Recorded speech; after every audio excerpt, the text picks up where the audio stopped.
Fala galera, tudo bom? Tio Uli aqui na área. Vamos chamar o Tio Uli #16. Que jornada, gente. Muito agradecido aí pela audiência que vocês estão dando para esse quadro. E a gente está produzindo muita coisa que agrega para as pessoas. Por isso que eu chamei hoje o Gabriel Moraes, meu amigo, já investidor também, de longa data, e o Stefano aqui, que vocês não sabem, é meu irmão querido, amado, pai da Celina, e só alegria. Primeiro eu vou pedir para vocês se apresentarem, para a galera que ainda não conhece vocês também passar a conhecer qual é o teu Instagram e qual é o teu estilo de investimento, Stefano. Meu Instagram é @StefanoDias. O meu estilo de investimento, eu gosto de ter a maior parte em renda variável, em empresas de qualidade, e ultimamente eu tenho diversificado um pouco mais a carteira. Isso significa que de alguma maneira o preço não importa na tua estratégia? É menos importante. Tá, então ele é menos relevante. O que é relevante então na tua carteira, Stefano? Diversificação, os riscos. Saber quais riscos correr é muito importante. Esse é meu garoto. Bem criado aqui pelo Tio Uli. Gabriel, fala o teu Instagram e fala aí o teu estilo de investimento.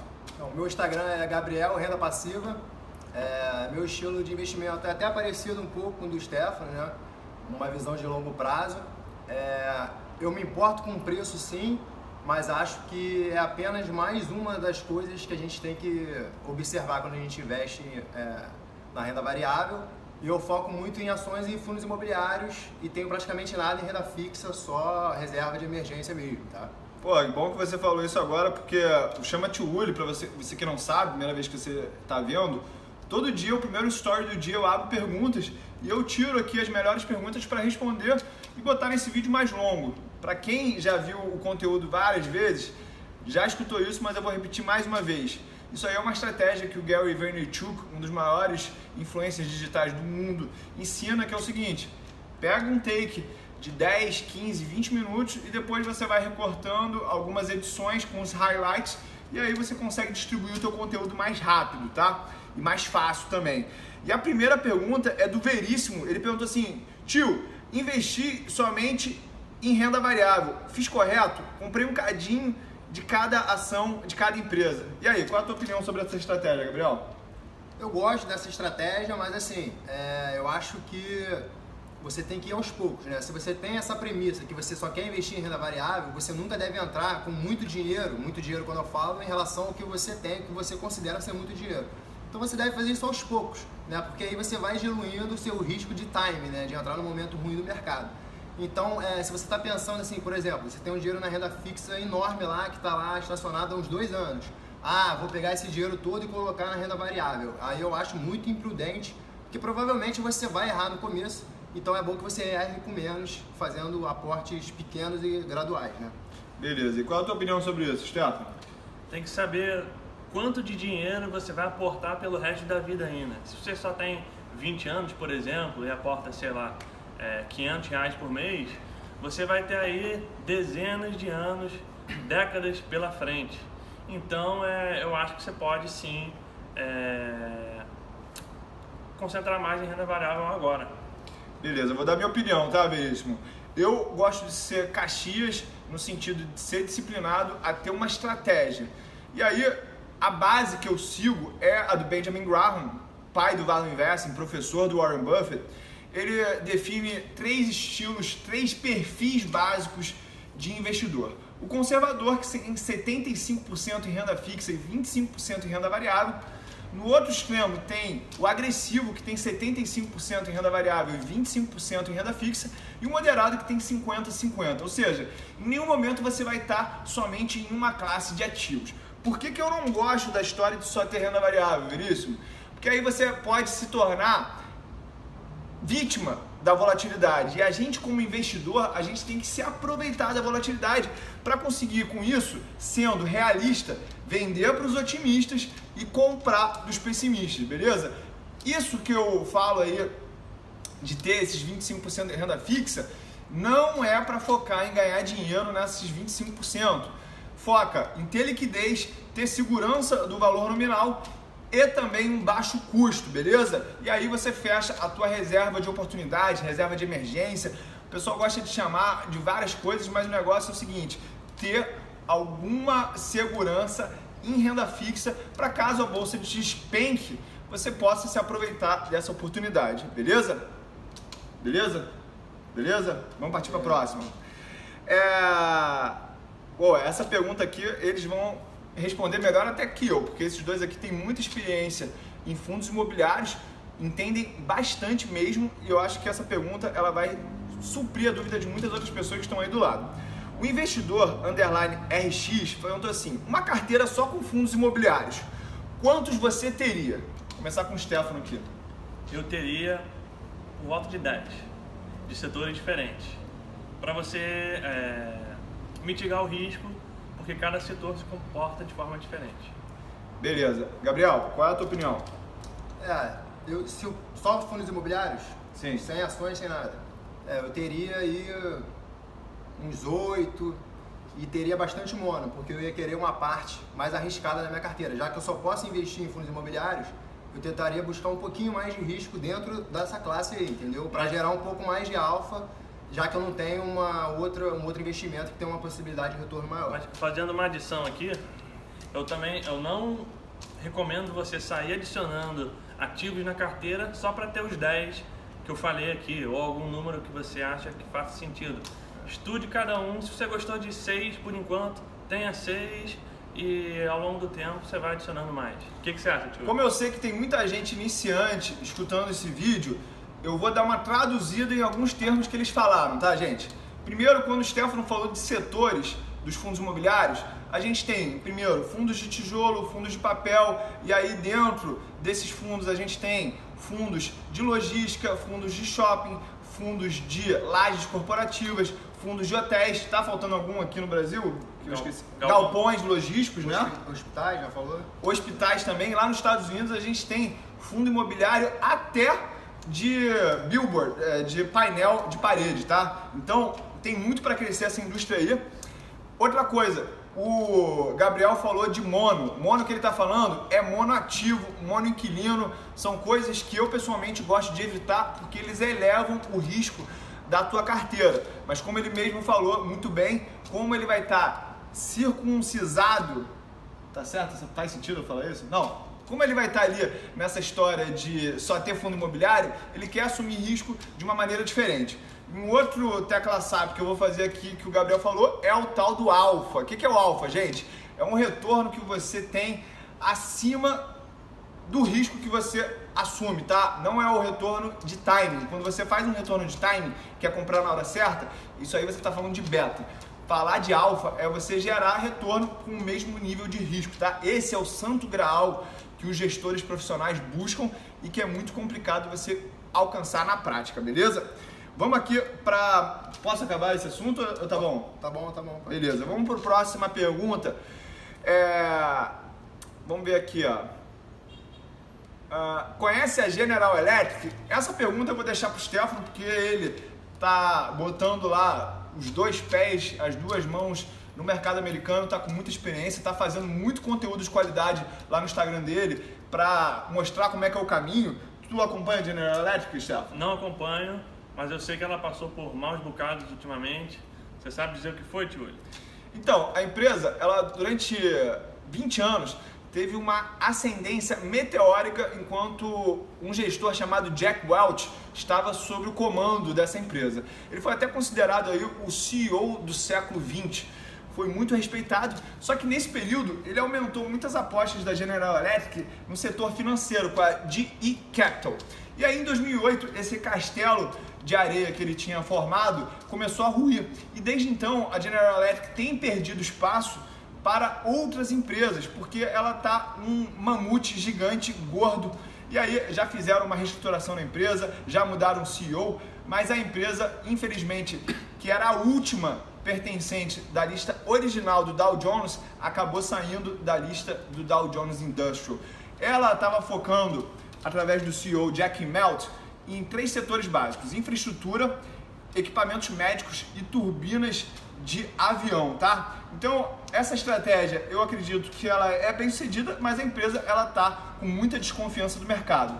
O Warren Buffett já falou que ele poderia comprar pedaços da empresa, mas ele não compraria a empresa porque ela é tão grande tão complexa que pode ter ali uns esqueletos mortos que ninguém consegue identificar, beleza? Então, esse exemplo, ele serve para exemplificar o que? As empresas, gente, são cíclicas. As empresas podem ir muito bem durante um período e depois elas podem deixar de ser as queridinhas do mercado. Por isso que você tem que estar muito consciente do preço que você está pagando e o valor que você está levando. Eu sei que vocês discordam levemente do que eu falei, a história de não ter empresas para sempre. Vou perguntar primeiro pro Gabriel. Gabriel, tem alguma empresa que dá para levar para sempre na carteira? Quer que eu cite uma? Pode falar, porque o microfone está aberto. Eu acho que a Itaúsa, pela estrutura da empresa, dá para levar para sempre. Porque por mais que, de repente, ocorra uma mudança no sistema bancário e Itaú venha se prejudicar, a Itaúsa já está trabalhando para adicionar novas empresas no portfólio e assim aumentar a diversificação, né? A gente é muito semelhante ao caso lá antigamente da Berkshire, né? Onde era uma empresa têxtil, né? De indústria têxtil, né? Estou errado? Sim, era uma empresa de teares que nasceu no século XIX, teve aí um grande mercado, mas a partir da industrialização do mundo emergente, deixou de ser competitivo produzir esse tipo de coisa nos Estados Unidos. Exatamente. Então, mesmo a fonte de renda tendo secado na época, ela conseguiu se reinventar, virar uma holding, que é o que é a Itaúsa hoje, e conseguir adicionar mais empresas e aí continuar o negócio para frente, né? Então, eu acredito que a Itaúsa possa ser uma empresa para carregar para sempre. E você, Stella? Acho que para sempre é um termo muito forte. Acho que não dá. Tu acha que fundo imobiliário tem mais tendência a ser possível de carregar para sempre do que ação ou não tem nada a ver uma coisa com a outra? Acabei de pensar nisso. Tem que analisar o seguinte, o imóvel ele tem menos ameaças. Vai cortar essa parte, né, que tu falou. O imóvel ele tem menos ameaças. Já a empresa, ela pode ter mais ameaças, só que vai depender mais do gestor. E vai depender mais de uma pessoa, né? Então, o segredo é diversificar. Beleza. A gente não vai editar aqui, a gente faz tudo 100% deseditado, né? Tudo fluido, porque quando o microfone tá ligado, o jogo tá jogando, irmão. Tá maluco? Aqui a gente não para não, vamos pra frente. Vamos para outra pergunta. O Washington Mendes, ele perguntou: você utiliza o stop loss ou vai na confiança da análise, visto que ocorreu algo inesperado? Boa pergunta. Essa aí eu vou responder, tá, gente? Eu até fiz uma super live ontem com o Thiago Salomão, com o André Moraes, com o Roberto Indec também, foi muito boa, e a gente estava discutindo análise técnica versus análise fundamentalista. E eu cheguei lá e fiz um comentário que eu acho que faz muito sentido, que é o seguinte: stop é coisa de análise técnica. O analista fundamentalista, ele procura sair das posições quando o fundamento ele deixa de existir ou a tese inicial que ele buscava não está mais válida, tá? Então, eu acho que stop tem tudo a ver com análise técnica, não tem a ver com análise fundamentalista. Para mim, o stop da análise fundamentalista é o zero, tá? Então, por isso que a gente tem que entender muito o valor que está por trás daquele preço e aí achar uma situação favorável onde o preço oferecido está muito abaixo do valor que a empresa tem para gerar, beleza? Muitas vezes o mercado ele vai exagerar no preço, às vezes ele vai exagerar no preço para baixo, e aí por isso que você tem que estar ligado acessando as empresas, mas com foco sempre na característica principal do negócio, se aquele negócio vai estar aqui presente daqui a 5, 10, 20 anos, beleza? Primeiro você analisa o negócio, você entende se você quer se tornar sócio daquela empresa, e aí o mercado de ações ele vai ser só um meio para você transacionar aquela sociedade. Qual é a tua opinião sobre o stop nas tuas operações na prática, Stella? Eu concordo com você, por isso que eu acho importante quando for aportar com margem de segurança e também não fazer aporte muito grande, muito concentrados. Por quê? Imagina que você não tem um ativo, ele caiu bastante, você viu lá que está num preço atrativo com margem de segurança, você vai lá e aporta. Caiu mais ainda, ótimo, no próximo aporte você aporta mais ainda.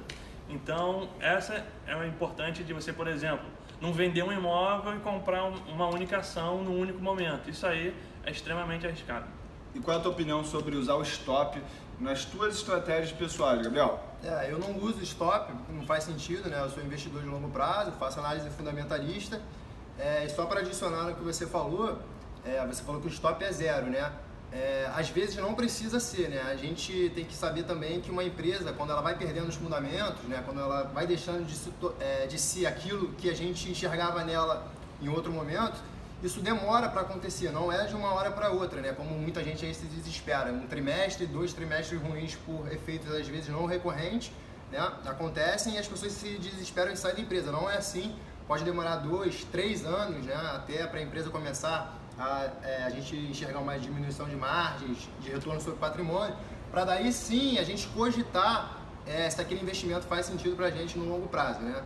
Então, acho que a minha visão é essa. Eu não tenho stop, mas eu vou ficar sempre de olho para ver se a empresa está entregando aquilo ali que eu espero dela. Vou fazer uma pergunta aqui pro Gabriel, pessoal minha. Tu já vendeu alguma vez alguma empresa? Já vendi. Eu já vendi. Mas não é muito eu vendi recorrente, eu vendi uma vez. Só vendi uma vez uma ação, que é a Múltiplos, porque existia um risco, né? Eu não perdi dinheiro nessa venda, mas existia um risco nessa empresa que eu visualizei antes de entrar, mas eu ignorei o risco.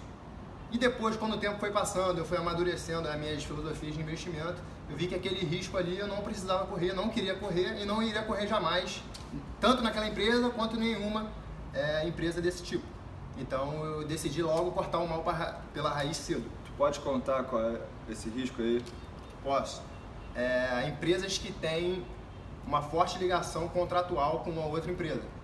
Tipo a Wiz tem, tipo a Smiles. Entendi. Então são empresas que são muito atraentes do ponto de vista dos números, né? Quando a gente olha margens, ROI, lucro, etc., fluxo de caixa, são muito atraentes, dividendo, né? Até múltiplos de preço. Mas quando você está pensando no futuro dessa empresa, né? Daqui a 5, 10 anos, você vê que tem um contrato que, se ele for exterminado, os lucros vão embora junto com esse contrato. Então eu não quero correr esse tipo de risco, já que eu sou investidor de longo prazo. Stefano, vou fazer aqui uma outra pergunta do Carlos, que ele perguntou assim: qual a empresa que você tinha na sua carteira e perdeu os fundamentos? Eu vou começar contando 2 casos práticos meus, e aí eu vou abrir depois para o Stefano contar a experiência dele, tá? Eu tenho 2 casos, um bem sucedido e outro mal sucedido. Eu vou começar pelo bem sucedido para o clima não ficar pesado logo, tá?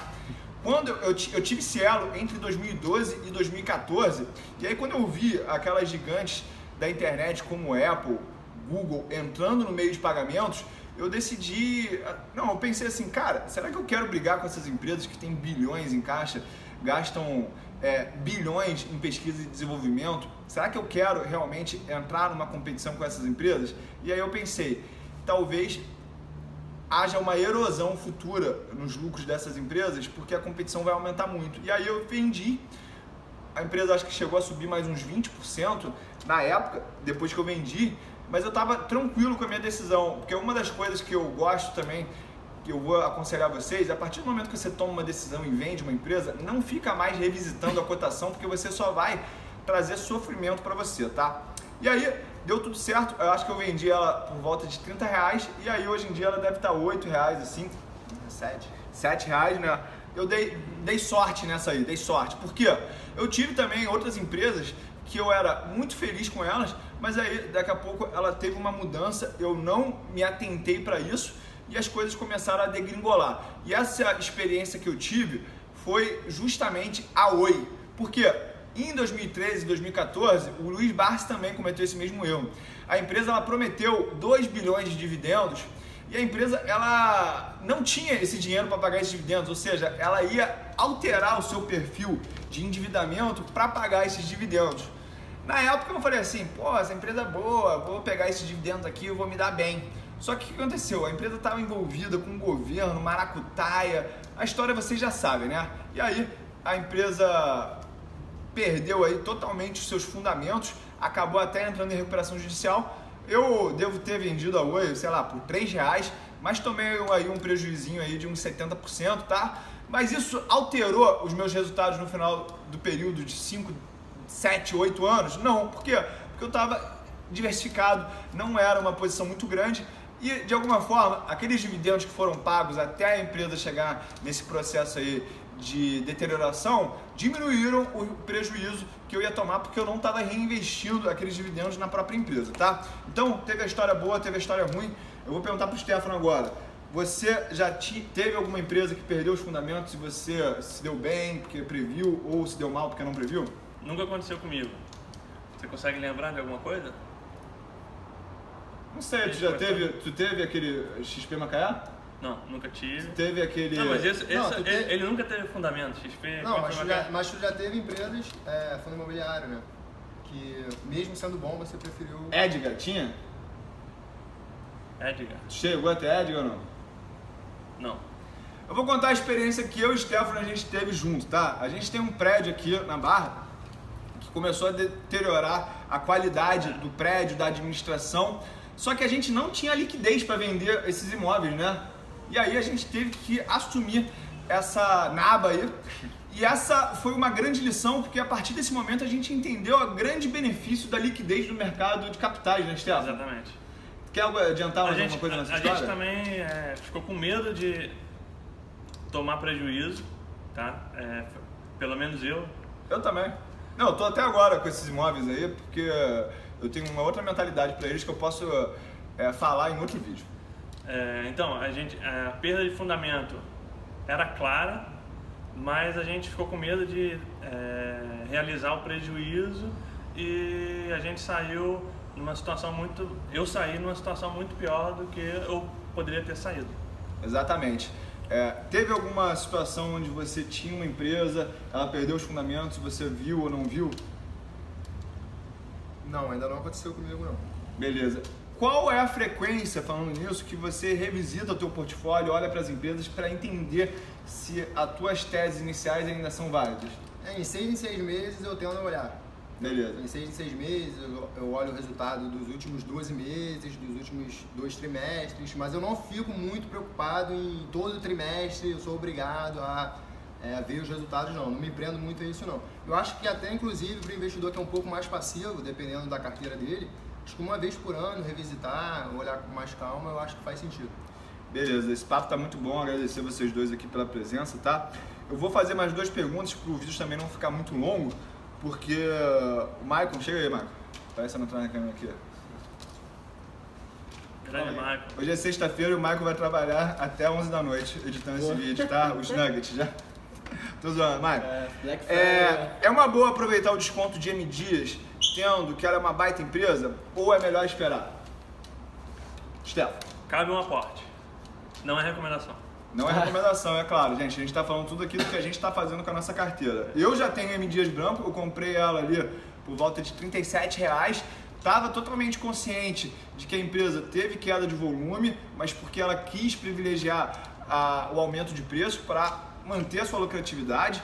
A empresa ela tem uma matéria-prima que é dolarizada, que é o trigo, e isso é natural que a empresa sofra, já que o dólar está na máxima enquanto a gente grava esse vídeo aqui no dia 29 de novembro. E outra coisa, a empresa é líder do market share dela, com o market share líder, né, quase somado, ela tem o que os 5 maiores competidores têm juntos, tanto em biscoitos quanto em massas. É uma empresa que continua gerando caixa, é uma empresa que continua gerando resultado positivo. Ela só passou de um resultado estelar para um resultado bom, beleza? Então a gente não pode confundir essas duas coisas. E outra coisa, a posição financeira dessa empresa é extremamente sólida. A empresa ela tem caixa líquido, se eu não me engano, ou uma dívida muito pequena, ou seja, ela não corre risco de insolvência. E isso é muito importante dentro da minha estratégia. Eu já comprei M Dias Branco a 45, a 42, a 39, a 36, a 33 e hoje ela representa 4% da carteira. Então se ela cair para, por exemplo, 20, tá tudo bem, eu não estou preocupado. O risco está controlado na diversificação e na diluição pelos aportes. Tu tem alguma opinião sobre M Dias? Eu acho primeiro que o mais importante, é por isso que eles estão confiantes na fala deles, é que vocês conhecem a empresa, né? O investidor tem que conhecer a empresa que investe. Então quem é investidor de M Dias Branco tem que saber dos detalhes do trigo, né, dos detalhes do dólar, né? Dos incentivos fiscais também. Incentivos fiscais, então a pessoa tem que entender isso e tem que saber também a parte positiva. A empresa tem um moat, né, que o Warren Buffett gosta tanto, né, que é a vantagem competitiva da empresa, de ter um sistema verticalizado, de ter as marcas fortes no país, de ser muito forte numa região.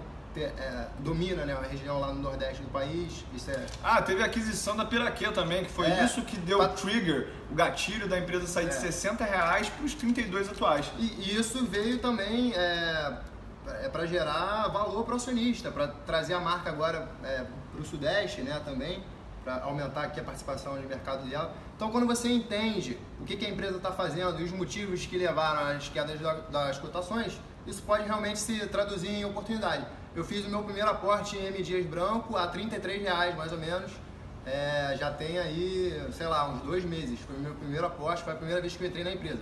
Antes disso, eu não entrei porque eu não achava que a empresa era ruim e eu estava cara, não.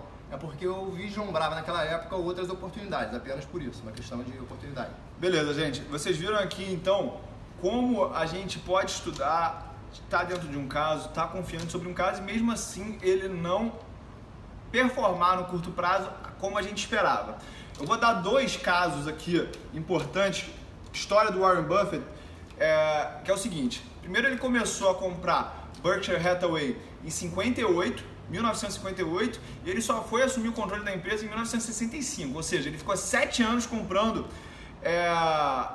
essa empresa. E segundo, o Washington Post, que foi uma das maiores posições em termos de rentabilidade para Berkshire Hathaway na história, multiplicou por mais de 400 vezes o capital. A partir do momento que o Warren Buffett comprou, ela demorou 3 anos para sair da situação de prejuízo dentro da carteira para começar a realmente dar resultado. Então, se você não tiver uma visão de longo prazo para investir, você vai estar em séria desvantagem com relação os outros participantes do mercado, tá? E não estou falando para você se comparar com eles, não. É só para entender que quanto mais tempo e mais paciência, mais visão de longo prazo você tiver, maiores são as suas vantagens como investidor, beleza? Vou aqui para a última pergunta do Roger Vidioli, que é o seguinte: qual é a ação que está na Black Friday? Hoje a gente está na Black Friday aqui, a gente não está vendendo nada, a gente só está gerando conteúdo 0,800 para todo mundo, é a retribuição por tudo que essa comunidade já gerou de benefício para mim, para o Stefano, para o Gabriel. Você tem uma ação que você acha que está muito barata hoje? E lembrando, gente, a gente não está falando de recomendação aqui, a gente está falando somente da nossa opinião. Você que tem que tomar a sua decisão e ser autorresponsável pelos seus resultados, tá? Se liga nisso. Tem sim. Energias do Brasil, a EDP. Eu acho que ela está muito barata pelo nível que a empresa, o nível de qualidade, né, em termos qualitativos que a empresa apresenta em termos de resultados. E quando você compara essa empresa com outras do setor, então aí eu estou falando de Engie, de Equatorial, você encontra uma discrepância por várias métricas, né, entre essas empresas, embora a qualidade tenha bastante semelhança, né? Pode se discutir que Engie é melhor, que Equatorial é melhor, mas é semelhante, entrega muito resultado. Então, por algum motivo, por algumas métricas, essa empresa ainda não andou em termos de preço. Então, eu acho que ela é a empresa mais barata hoje aí, numa questão aí de custo-benefício, digamos assim. E você, Stefano, tem alguma oportunidade que você enxerga hoje, que você está se aproveitando ou esperando para aportar? Eu acho que a Energias do Brasil é sim, mas M. Dias também.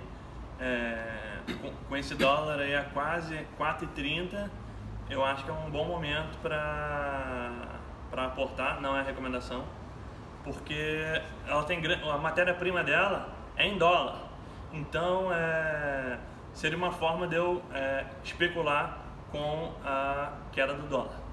Beleza. Gente, na minha opinião, uma das empresas que está mais barata hoje em dia, pensando para um horizonte de 5, 7 anos, é a Klabin, porque ela tem um projeto chamado Puma 2, onde ela vai investir 9,1 bilhões de reais.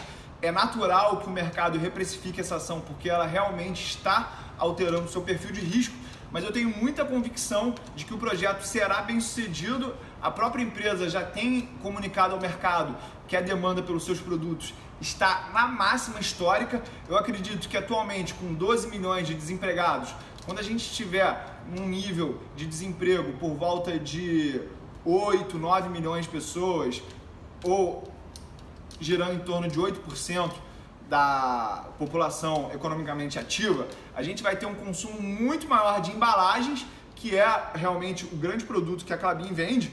Isso aí vai alavancar muito as vendas da empresa, somado ao fato de que a adoção do comércio eletrônico como um meio de compra por parte dos consumidores vai aumentar demais a demanda por caixas de papelão, que também é um produto que a Klabin é muito forte, muito competitiva, tá? Então, Energias do Brasil, M. Dias Branco, Klabin.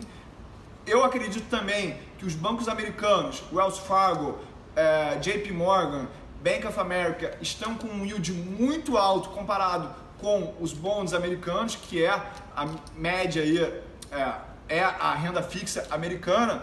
Você tem esses bancos pagando 3,5%, 3% de dividend yield e não liberando 100% do seu lucro, ou seja, o earnings yield é ainda maior dessas empresas. E quando você compara a renda fixa americana, existe uma oportunidade muito grande nisso, não dita somente por mim. Esse cara aqui, ó, tá falando isso de uma maneira convicta e ele tá agindo em cima disso. Tanto que ele tem comprado JP Morgan nos últimos trimestres, tem comprado outras empresas do setor financeiro e pediu também para o governo americano para ele aumentar a participação dele no Bank of America, porque, para quem não sabe, lá nos Estados Unidos, caso você tenha mais de 10% das ações de um banco, você é considerado uma holding financeira e aí você tem que dar muito mais informação de compliance para a SEC lá, americana, que é tipo a CVM, tá? Então, gente, essas foram as minhas opiniões, nenhuma delas significa que é recomendação, é tua responsabilidade investigar essas oportunidades e riscos. E para finalizar, quer deixar algum recado, chefe? Foco no aporte. Quer deixar algum recado, galera? Só para adicionar no que você falou sobre os bancos, que eu também vejo oportunidade nos bancos de lá, pela métrica de preço sobre valor patrimonial, que é muito usada, né, quando a gente está analisando bancos, os bancos americanos estão com preço similar e alguns até mais baratos do que os bancos brasileiros. Ou seja, você tem essa receita em dólar e levando um banco mais ou menos pelo mesmo preço sobre valor patrimonial também. É mais um argumento a favor dos bancos americanos. E meu recado é para você focar no longo prazo, focar bastante no seu aporte, trazer mais dinheiro para a mesa para que você possa se preocupar cada vez menos com a sua rentabilidade e mais com a sua saúde e com a sua qualidade de vida, né? Que é o mais importante. Perfeito, perfeito. Só para adicionar mais um ponto aqui para a história dos bancos americanos, para quem acha que pode haver um risco de uma crise que nem a gente teve em 2008, depois da crise, eles passaram uma regulação, que é a Dodd-Frank, que eles fizeram com que os bancos tivessem muito mais capital em relação aos seus ativos totais. Ou seja, com isso, o governo limitou o potencial de alavancagem dos bancos. Por isso que eles estão nadando em dinheiro. O JP Morgan tem quase 2,5 trilhões de dólares em ativos, tá? Quando você compara isso com o Itaú, que já é um gigante do Brasil, é muito maior. E eu não me preocupo com essas fintechs invadirem o espaço dos bancos, porque quem acompanha a desregulamentação do setor financeiro americano desde a década de 70, percebe que eles são muito ágeis na hora de fazer aquisições, do mesmo jeito que o Itaú fez aqui com a XP quando ela começou a despontar no mercado brasileiro, beleza? Gente, esse foi o Chama-te Uli, #16, foi muito bom ter o Gabriel, ter o Stefano aqui. Eu acho que esse papo aqui vai contribuir para muita gente aí do outro lado. E o meu recado final para vocês é o seguinte: o que te deixa rico é o aporte, tá? Não fica focando muito em rentabilidade no curto prazo. Foca em rentabilidade quando você já tiver experiência, já tiver calejado, porque aí sim vai começar a ser relevante a rentabilidade. No começo, nos 7 primeiros anos, eu acredito, o foco tem que ser no aporte. É o aporte que vai te tirar desse nível e vai te jogar nesse nível, tá? Chama-te Uli, #16, é só o começo, tamo junto.